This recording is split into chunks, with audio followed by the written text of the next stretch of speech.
first time my parents told us that we were going to be moving to Brazil or thinking about moving to Brazil. So for my work, we had the opportunity to move down there and work with a small company that did something very similar to what the company that I worked for did. So it was a new market in Brazil that we wanted to start a business in. They just gave us the news that our dad was applying for this job and how great of an opportunity it would be. And so we really had mixed feelings about it at first, but it turned out to be one of the greatest experiences of my life. Although we went down there for work, there were other opportunities that came up for us. So I was 11 years old and you were 8 years old when we moved there. And as an 11 and 8-year-old, that is just, it's just really hard to leave everything that we've ever known, such as family and friends, and just to get out of your comfort zone. And so that's one thing that has really shaped both of us, I feel like, into who we are today, is that one journey, that one experience that we've had in our lifetime has made us just willing to do anything and to just step out of our comfort zone and to not be afraid of taking chances and taking risks. I remember just being trying to make the best of it, because I mean, obviously it wasn't easy. We knew that this opportunity was wonderful for our family, but just seeing the change that you as a 3rd grader and Maddie as a 6th grader were gonna have to face was very difficult. And the fact that, you know, I really didn't have any stabilization yet. I didn't have, you know, a job or friends. I knew that since we only had one car, that I would be driving you to work and you guys to everything that you needed to be at. So we wanted to try to make your lives as normal as possible.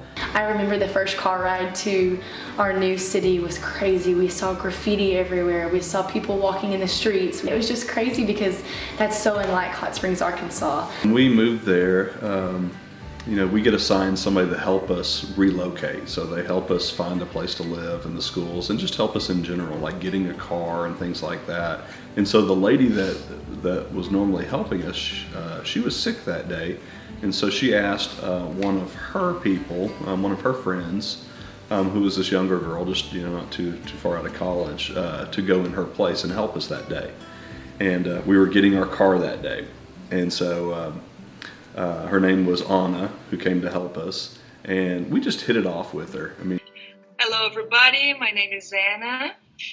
I am from Porto Alegre. She was just a fun person to be around, spoke really good English, even though she had never been to the United States. And like I said, we just really hit it off with her, and she really became a go-to person for us.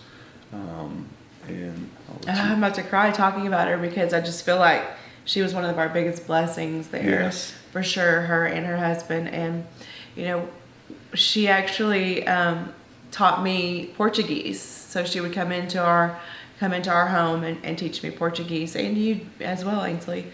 But she became just like a sister to me. I remember when we met, because I was working with relocation management, and you were a family that was a client that arrived in Porto Alegre, and the family was looking for a place to live here in my town, here in my city. So I remember I went to pick you up at your hotel, because you lived in a hotel for some days here. Mm-hmm. And then it was the first day that you got a car. I don't know, your daddy has a car. Mm-hmm. And it was fun. Like, we drove to the hotel, we got to see the city, and I think that we went to buy uniforms. I think this is when I first met you, but earlier when you first met them? It was in Galeteria. Oh, yes. Well, since we met, I've started working with you, so I was like helping you around with, I don't remember, with your school, with your car. Then we chose an apartment. Then you moved to an apartment. After that, I started teaching Portuguese to your mom. Mm-hmm. So I was always around. And then we became good friends. So I was always around for anything else that you needed, like. And you were always around when I needed you too, guys. Our first day with Anna was spent getting uniforms for you, and she just kind of showed us around Porto Alegre, our city, a little bit before school started and before everything chaotic started. So the one thing I remember about Anna was that she was so helpful. Anytime you ever needed anything, she was the go-to person that we would call. And so anytime we had anything break in our house, or anytime we needed anything, if we needed to know the best restaurant or what we were craving, she was the one to call. And her husband, Allie, they both hold a special place in our hearts, just because they were like I said, they were always there for us. And I know Anna even taught you and Mom Portuguese, and so she was always at our house. I remember coming home from school and she'd be there, and just seeing her face was just a positive reinforcement. Yeah, you know, even though we talk about all the challenges and things like that, looking back on our time there, I wouldn't trade it for anything. It was just a great experience. We met really great people. We got plugged into a church where we could help with some of their mission projects, and even involved our home church here in Hot Springs to get them involved. And so, you know, you kind of forget all the daily struggles, and there are struggles every day just living there. Yeah. You know, living in a foreign country, seeing a different flag flying above you. It makes you feel a little different, a little weird. But you know, all those things that were hard, you know, looking back on them, I mean, they're great memories, and the family time that we had together, I wouldn't trade it for anything. No, I think that it brought our family closer for sure, and we appreciate each other more because all we had was each other to rely on.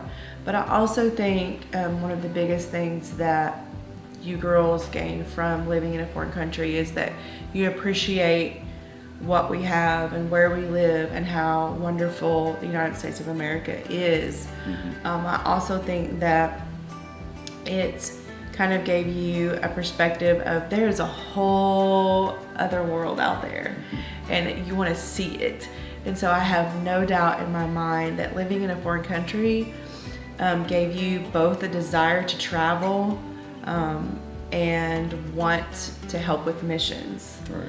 I would encourage somebody, if they had the opportunity, even though it's like one of the scariest, most challenging things that we've ever been through or done, I just encourage you that if that opportunity is given to you to do it, it's a life-changing experience, and it's not going to be easy by any means.